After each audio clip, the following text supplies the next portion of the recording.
So in building AeroFarms, we looked at the trend of local food production and realized this is a trend, not a fad. And deciding where in local food production to focus, we decided leafy greens for a few reasons. One is there's a production consolidation in Northern California, Salinas, San Joaquin, also known as the salad bowl of the United States. Right now, most product, over 90%, is grown there and then distributed all over the United States.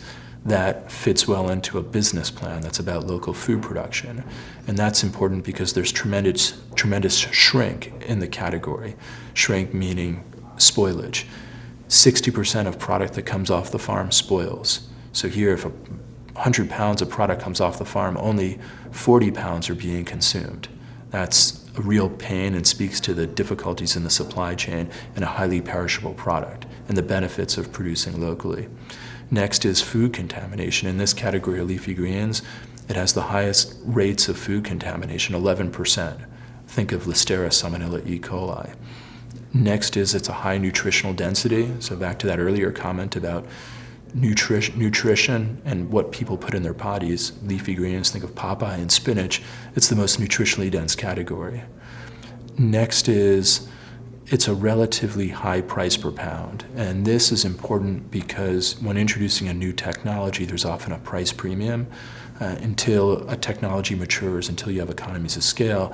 And we looked at what category could most naturally absorb a price without selling at a premium. So today we sell leafy greens to ShopRites, to Fresh Direct, to Whole Foods at the same price as a field farmer in the category of organics. And that was important for us, is we didn't want to just build a farm for a few rich people. We wanted to build a farm that delivers product for people all over the world.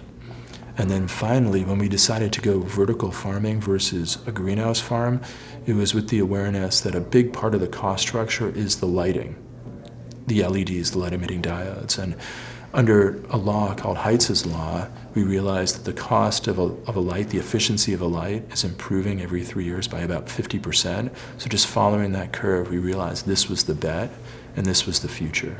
So for a confluence of reasons, we focused on local food production, leafy greens, vertical farming. And that was back in 2011.